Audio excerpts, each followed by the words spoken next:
नमस्कार, एनडीटीवी दुनिया में आपका स्वागत है। मैं हूं ताबिश हुसैन। सबसे पहले बात हमारी लीड स्टोरी की। अमेरिका के टैरिफ पर चीन ने भी उसी के अंदाज में पलटवार किया है। साथ ही चीन के यूजर्स ने अमेरिका के खिलाफ मीम वॉर भी छेड़ दिया है। अमेरिका के सुपर हीरो स्पाइडरमैन, बैटमैन से लेकर ट्रंप और इलॉन मस्क को भी फैक्ट्रियों में काम करते हुए दिखाया जा रहा है। न्यूयॉर्क में एक बड़ा हादसा हुआ है और यहां पर क्रैश होकर नदी में एक हेलीकॉप्टर जा गिरा है। इसके अलावा अमेरिका के साथ तनाव के बीच यूक्रेन को फिर से मिलेगी बड़ी सैन्य मदद। गाजा में इजराइल ने फिर से गिराई है गाज और ताजा हमले में 40 लोगों की यहां पर मौत हुई है और बड़ी तादाद में लोग घायल भी यहां पर हुए हैं। इसके अलावा दिल्ली में तिब्बती प्रदर्शनकारियों का प्रदर्शन हुआ है और पुलिस के साथ भी यहां पर झड़प हुई है और इन खबरों पर हम विस्तार से बात करेंगे, लेकिन सबसे पहले यहां पर नजर डालते हैं हमारी लीड स्टोरी पर।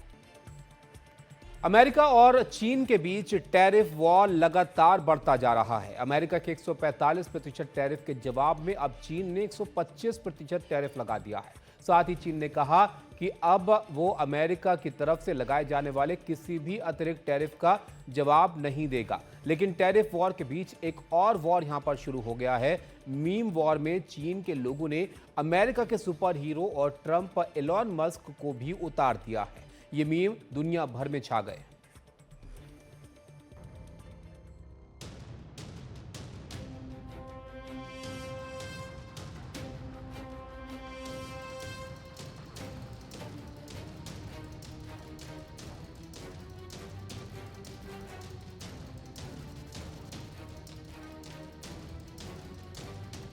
अमेरिकी फैक्ट्री में सिलाई करते कैप्टन अमेरिका,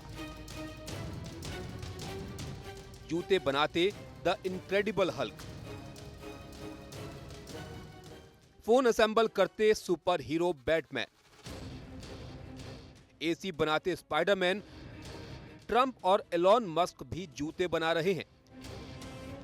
मीम्स में अमेरिका में मोटापे और जंक फूड की समस्या पर भी तंज कसा गया। चीनी यूजर्स ने यह मीम वॉर अमेरिका के टैरिफ के जवाब में छेड़ा है। हाल ही में अमेरिकी राष्ट्रपति ट्रंप ने चीन पर 145% टैरिफ लगा दिया है। इसके जवाब में चीन ने भी अमेरिकी सामान पर 125% टैरिफ लगा दिया है। चीन का कहना है कि अमेरिकी टैरिफ अंतर्राष्ट्रीय व्यापार नियमों का गंभीर उल्लंघन है। ये दबाव और धमकाने की नीति है। चीन के राष्ट्रपति शी जिनपिंग ने भी पहली बार इस मुद्दे पर बयान दिया। उन्होंने कहा, चीन किसी से डरता नहीं है। चीन का विकास कड़ी मेहनत और खुद पर निर्भर रहने का नतीजा है। चीन कभी दूसरों के दान के भरोसे नहीं रहा, न ही कभी किसी की जबरदस्ती से डरा है। दुनिया कितनी भी क्यों ना बदल जाए, चीन परेशान नहीं होगा। ट्रेड वॉर में कोई विजेता नहीं होता। दुनिया के खिलाफ जाने का मतलब खुद के खिलाफ जाना है। शी जिनपिंग ने ये बातें स्पेन के पीएम पेड्रो सांचेज से मुलाकात के दौरान कही। सांचेज शुक्रवार को चीन के दौरे पर पहुंचे। टैरिफ को लेकर सांचेज ट्रंप की आलोचना भी कर चुके हैं। इस मुलाकात के दौरान चीन ने अमेरिका की दादागिरी के खिलाफ यूरोपीय यूनियन से भी साथ आने का आह्वान किया। चीन के विदेश मंत्रालय ने भी कहा कि अमेरिकी धौंस के खिलाफ हमारी जवाबी कार्रवाई सिर्फ अपने हितों की रक्षा करने के लिए है।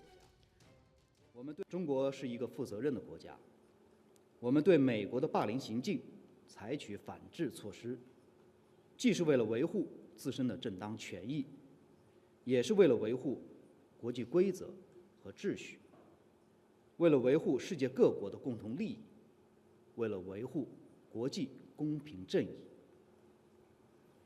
面对美国的霸凌霸道，妥协退让没有出路。就是他可能东南亚。 我跟他说过是。这篇报道颠倒黑白，是与事实严重不符的虚假信息。 अमेरिका से लगे एक के बाद एक झटकों के बाद चीन अब भारत की ओर हाथ बढ़ा रहा है। भारत में चीनी दूतावास की प्रवक्ता यू जिंग ने कहा, ट्रंप के प्रशासन के टैरिफ से खड़ी हुई कई चुनौतियां, इससे निपटने के लिए भारत और चीन को एक साथ खड़े होना चाहिए। चीन भारत आर्थिक और व्यापारिक संबंध पारस्परिक लाभ पर आधारित हैं। अमेरिका टैरिफ का दुरुपयोग कर रहा है। ऐसे में दो सबसे बड़े विकासशील देशों को एक साथ खड़ा होना चाहिए। वहीं अमेरिका के टैरिफ से जूझते चीन को ऑस्ट्रेलिया से भी झटका लगा है। ऑस्ट्रेलिया ने चीन का यह प्रस्ताव ठुकरा दिया है कि वो अमेरिकी टैरिफ के खिलाफ एक साथ मिलकर काम करें। चीन ने ये सुझाव तब दिया जब अमेरिका ने चीन और ऑस्ट्रेलिया दोनों पर भारी टैक्स लगाए हैं। ऑस्ट्रेलिया के प्रधानमंत्री एंथनी एल्बनीज ने कहा कि उनका देश सबसे पहले अपने हितों का ख्याल रखेगा, खुद के लिए बोलेगा और चीन की बातों से सहमत नहीं होगा। Look what we'll do. We will speak for ourselves. And we speak for ourselves, and Australia's position is that free and fair trade is a good thing. साथ ही उन्होंने कहा कि हम चीन का सहयोग भी करेंगे, लेकिन जहां जरूरी होगा अपनी असहमति भी जाहिर करेंगे।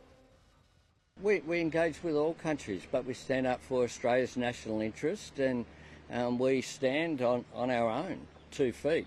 That's what we do, but we enjoy to the engagement with countries throughout the world. And I have said very clearly, we cooperate with China where we can, we disagree where we must, but we engage in our national interest.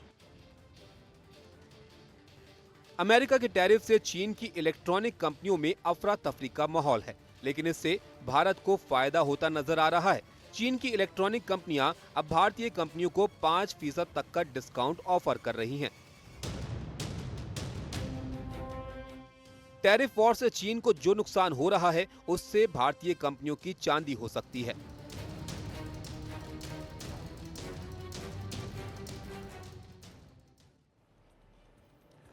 हमारे साथ America के Pennsylvania से जुड़े हैं खास मेहमान doctor धीरज कौल, भू सामरिक विशेषज्ञ हैं। उनसे चर्चा करते हैं इस मुद्दे पर। बहुत शुक्रिया डॉक्टर धीरज, आपका वक्त निकालने के लिए। अब ये मुद्दा ऐसी स्थिति में यहाँ पर है कि 145 बनाम 125 पर बातें आकर रुक गई हैं। हालांकि चीन को समर्थन नहीं मिल रहा है इस पर, लेकिन अमेरिका के लिए भी चुनौती बड़ी है। अब ऐसे में आपको क्या लगता है कि आगे क्या स्थिति बनती हुई दिख रही है और इन दोनों देशों में किसके लिए बड़ी चुनौती है? नमस्कार, thank you for having me on the show. जैसे कि आपके शो पे हमने पहले भी बहुत बारी बताया, अमेरिका के पास पावर ऑफ द मार्केट है। हम सबसे बड़ी कंज्यूमिंग मार्केट है। वर्ल्ड का 30% मैन्युफैक्चरिंग चाइना से आता है, 3% अप्रॉक्सीमेटली भारत से आता है। लेकिन चाइना की हाई वैल्यू गुड्स का सबसे बड़ा कंज्यूमर यूएस है। तो definitely we are in the power seat. और इस बात को ट्रंप ने बहुत बारी बताया, और कल उनकी मीटिंग हुई थी सेनेट के साथ, जिसमें क्लियरली उन्होंने बताया कि चाइनीज जो हम उनको बिजनेस दे रहे हैं, एक तो अनफेयर ट्रेड प्रैक्टिसेस कर रहे हैं, इंटेलेक्चुअल प्रॉपर्टी स्टील कर रहे हैं, हमारी चीजों को वहां पे रेप्लिकेट कर रहे हैं, और साउथ अमेरिका के अंदर हमारे बैकयार्ड में पैनामा के अंदर कनाल के नीचे एक टनल बना रहे हैं, सर्वेलेंस कर रहे हैं। बाइडेन के दौरान बैलून उड़े, तो अब हमारे से जो कमाई कर रहे हैं उससे वो अपनी कम्युनिस्ट पार्टी की आर्मी को बढ़ा रहे हैं और हमारे को चैलेंज दे रहे हैं। तो ये बिल्कुल अनएक्सेप्टेबल है। हमारे लोगों को इनिशियली थोड़ा सा पेन होगा, लेकिन जैसे कि उन्होंने पहले भी बताया कि जब कोई बीमार होता है तो एम्पुटेशन के दौरान इनिशियल पेन होता है, लेकिन लॉन्ग टर्म के अंदर डेफिनेटली बहुत बड़ा गेन होगा। लेकिन डॉक्टर धीरज, क्या अमेरिका की मैन्युफैक्चरिंग स्थिति में है कि अगर ट्रेड प्रभावित हो चाइना से तो वो इसकी भरपाई कर पाए, या किसी और दूसरे पार्टनर को तलाश सकते हैं? क्योंकि जो मीम वॉर हमने दिखाई, वो तो चाइना वाले अब इस बात को लेकर मीम बनाने लग गए हैं कि सब प्रोडक्शन के काम करते हुए अमेरिका के बड़े सुपर हीरोज नजर आ रहे हैं। डोनाल्ड ट्रंप और एलॉन मस्क को वो काम करते हुए दिखा रहे हैं।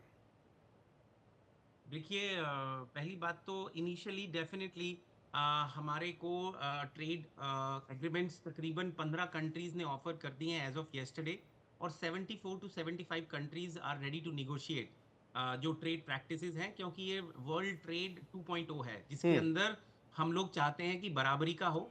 लेकिन coming to the main point, ये एक्चुअली जोक नहीं है। अगर आप जानते होंगे, टेस्ला का एक बॉट है जिसका नाम है ऑप्टिमस। तो हम चाह रहे हैं कि प्रोडक्शन के अंदर जो ह्यूमन कैपिटल है वो सिर्फ 30 से 40% लगे और 60% ऑटोमेटेड और रोबोटिक्स के थ्रू किया जा सकता है, जिसके वजह से हम एक हाई पेड जॉब्स क्रिएट कर पाएंगे $60,000 पर ईयर से $1,20,000 की।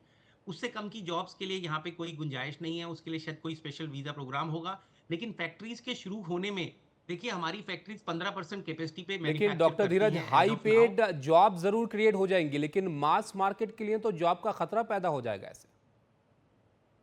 जी हाँ, मास मार्केट के लिए जॉब का खतरा होगा। मैं artificial intelligence machine learning field में हूँ, और ये तो रिगार्डलेस डिसरप्टिव है और आ रहा है। सो सारे लोगों को अपने स्किल सेट्स को रिवैम्प करना पड़ेगा, लेकिन हैविंग सेड दैट रोबोटिक्स और एआई की वजह से हमें ह्यूमन कैपिटल जो फैक्ट्रीज में चाहिए उसकी काफी कम जरूरत पड़ेगी, और जो लो लेवल की जॉब्स हैं कई तो ऑटोमेटेड हो जाएंगी और कई हमें बाहर से लो कॉस्ट लेबर एक स्पेशल वीजा प्रोग्राम के ऊपर लाना पड़ेगा, जिसके रिपब्लिकन पार्टी की एक पॉलिसी भी थी, अभी तक उस पर बात नहीं हुई है।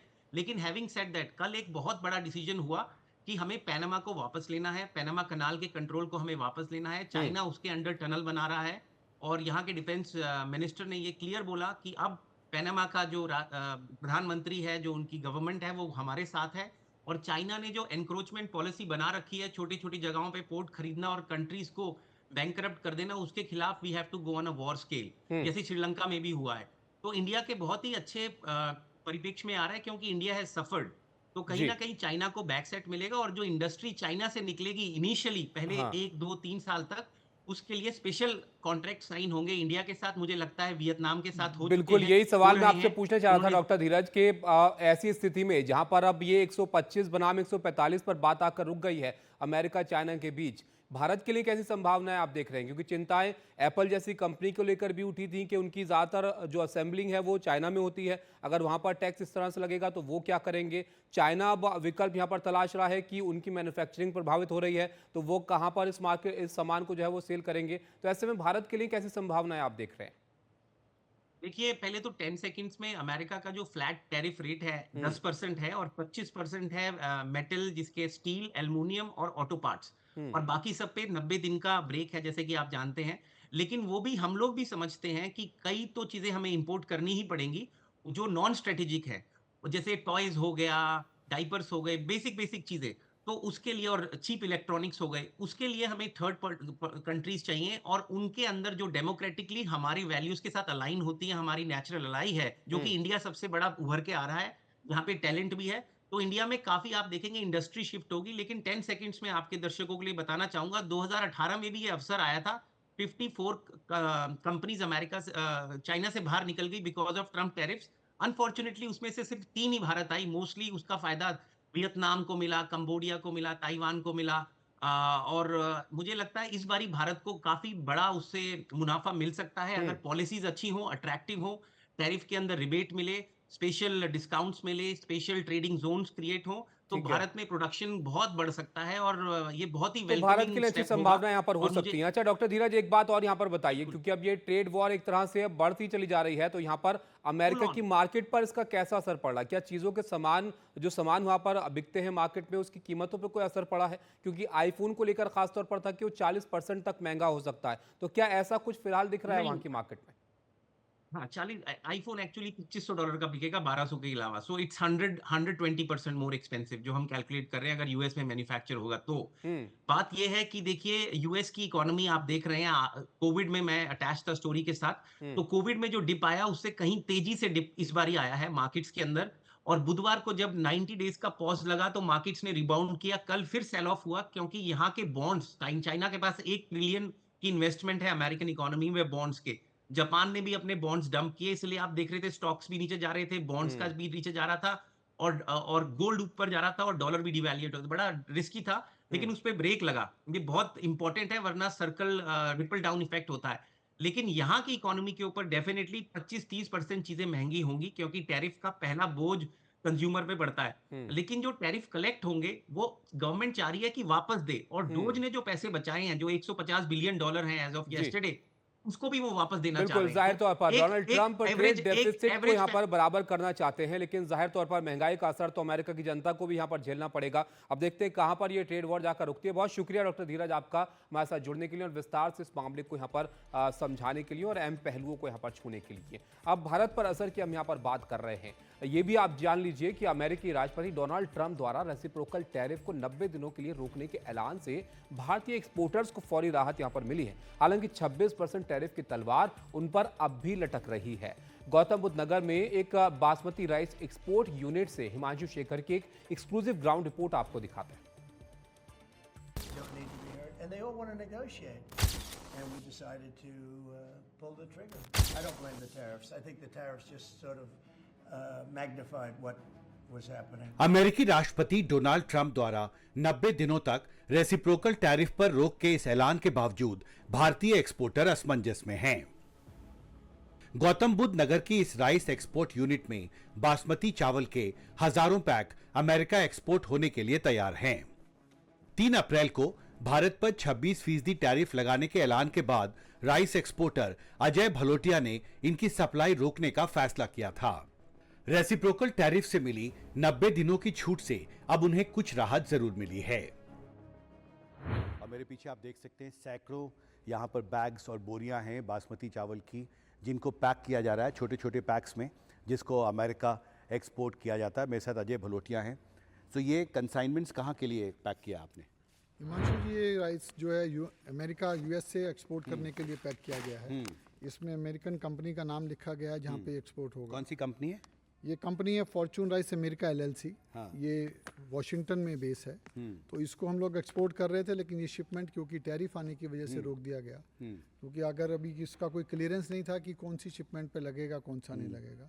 लेकिन कल जो 90 दिन का पॉज आ गया, तो अब हमें को बड़ी उम्मीद है कि हम जल्द ही इस शिपमेंट का एक्सपोर्ट कर पाएंगे। और इस तो यहाँ पर सैकड़ों बैग्स हैं जो इस कंसाइनमेंट में पैक किए गए हैं। हाँ, जो एक्सपोर्ट होना है एक अमेरिका। कंटेनर में पैक करने के लिए 4000 कट्टे जो है 4000 बैग पैक किए जाते हैं। तो ये 4000 का पूरा एक शिपमेंट तैयार था, जिसको हमें बहुत जल्दी एक्सपोर्ट करना था। लेकिन 2 तारीख को ये कारण टैरिफ का कारण आने से हमें उसको होल्ड करना पड़ा।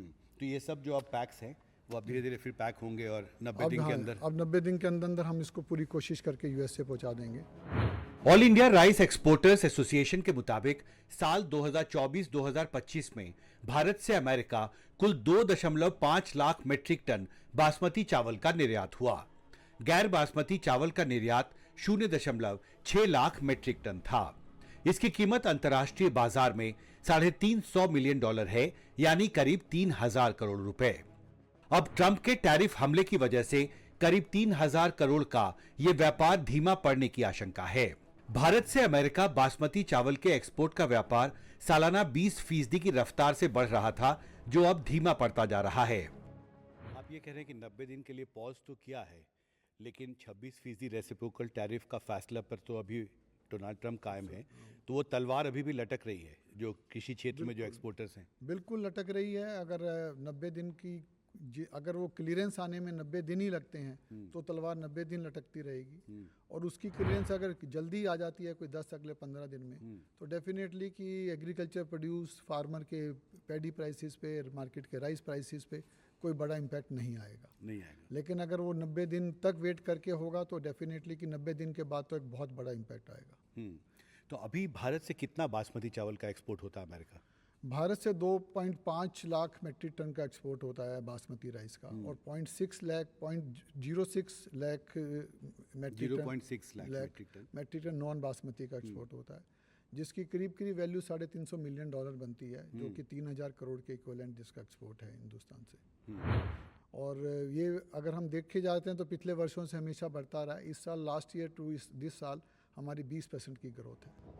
बासमती चावल के निर्यातकों का मानना है कि सरकार को इस मामले को अमेरिका के सामने उठाना चाहिए, क्योंकि कम समय में एक्सपोर्टरों के लिए नया बाजार ढूंढना एक मुश्किल चुनौती होगी। गौतम बुद्ध नगर से हिमांशु शेखर, NDTV इंडिया। यूरोपीय संघ टैरिफ के मुद्दे पर अमेरिका के साथ बातचीत को तैयार है। यूरोपीय संघ के ट्रेड कमिश्नर वॉल्डिस डॉम्ब्रोसिस का कहना है कि यूरोप अपने आर्थिक हितों की रक्षा करते हुए ऐसी डील करने को तैयार है जो दोनों पक्षों को मंजूर हो। उन्होंने कहा कि अमेरिका और यूरोपीय संघ के बीच 1.8 ट्रिलियन डॉलर का व्यापार होता है, जो दुनिया में सबसे बड़ी व्यापारिक साझेदारी है।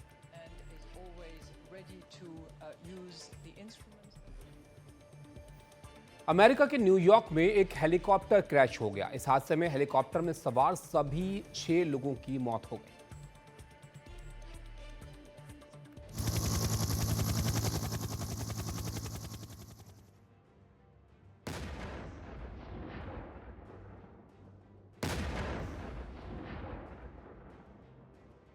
हेलीकॉप्टर हवा में ही टूटकर 2 फाड़ हो गया और हडसन नदी में जा गिरा। पर्यटन के लिए इस्तेमाल होने वाले इस हेलीकॉप्टर में इंजीनियरिंग कंपनी सीमेंस के CEO ऑगस्टिन एस्कोबार, उनकी पत्नी मार्स कैम्प्रूबी और उनके 3 बच्चे सवार थे।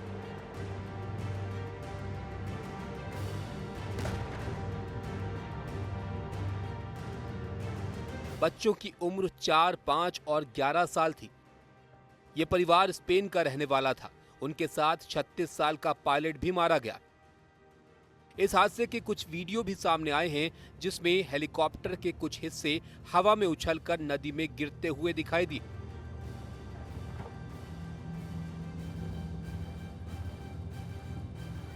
Work from home full time, and I actually heard it before I saw it, but it almost sounded like 5 or 6 gunshots out of the sky.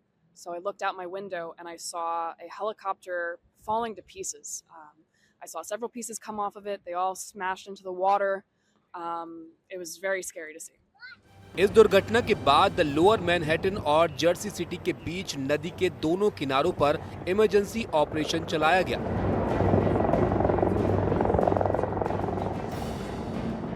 New York city fire department के अनुसार उन्हें स्थानीय समय अनुसार दोपहर करीब 3:15 बजे हेलीकॉप्टर के पानी में गिरने की सूचना मिली। इसके बाद राहत और बचाव दल तुरंत मौके पर पहुंच गया। इमरजेंसी क्रू ने नदी से सभी को बाहर निकाला। उनमें से 4 को मौके पर ही मृत घोषित कर दिया गया, जबकि 2 ने अस्पताल पहुंचने के बाद दम तोड़ा।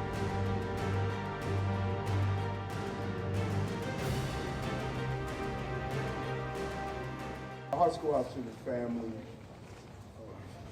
those who were on board, and 6 who were on board of the helicopter. It's almost reminiscence of the plane going down here on the Hudson River, but thank God we didn't lose any lives back then. New York की helicopter tour industry में बीते 20 साल में हुआ ये तीसरा बड़ा हादसा है। 2009 में हडसन नदी के ऊपर एक छोटे विमान और हेलीकॉप्टर के बीच टक्कर में 9 लोगों की मौत हो गई थी। वहीं 2018 में ईस्ट रिवर में एक चार्टर्ड हेलीकॉप्टर दुर्घटनाग्रस्त हो गया था, जिसमें 5 यात्रियों की मौत हो गई थी।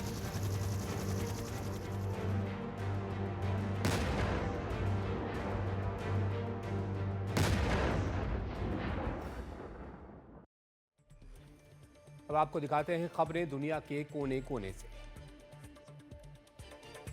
रूस और यूक्रेन के बीच जंग फिलहाल थमती नजर नहीं आ रही है। इस जंग के बीच यूक्रेन की मदद के लिए ब्रिटेन अब आगे आया है। ब्रिटेन ने यूक्रेन को 450 मिलियन पाउंड की नई सैन्य मदद देने की घोषणा की है। इसमें 350 मिलियन पाउंड यूक्रेन के लिए और 4.5 बिलियन पाउंड्स के सालाना सहायता पैकेज से ये मदद की जाएगी और ये मदद radar system, drone, anti tank mines और उपकरणों की मरम्मत में इस्तेमाल होगी। ब्रिटेन का कहना है कि ये मदद भविष्य में रूस के साथ किसी भी शांति समझौते से पहले यूक्रेन की स्थिति को मजबूत करने के लिए दी जा रही है। युद्ध विराम समझौता खत्म होने के बाद से इजराइल लगातार गाजा में हवाई हमले कर रहा है। गाजा के स्वास्थ्य विभाग के मुताबिक इजरायली सेना के ताज़ा ऑपरेशन में 40 लोग मारे गए हैं, जबकि 146 लोग इसमें घायल हुए हैं। इससे पहले कल इजराइल ने गाजा के पूर्वी क्षेत्र में एक आवासीय इमारत पर बमबारी की, जिसमें 6 लोगों की मौत हो गई। गाजा में इजरायली सेना के हमलों में 7 अक्टूबर 2023 से अब तक 50,886 लोगों की मौत हो चुकी है, जबकि 1,15,875 लोग घायल हुए हैं। दिल्ली में तिब्बती युवा कांग्रेस के कार्यकर्ताओं ने आज चीनी दूतावास के बाहर प्रदर्शन किया। वो अपने धार्मिक नेता तुल्कू रिगजिन हंकर दोरजे की संदिग्ध अवस्था में मौत के मामले में न्याय की मांग को लेकर प्रदर्शन कर रहे हैं।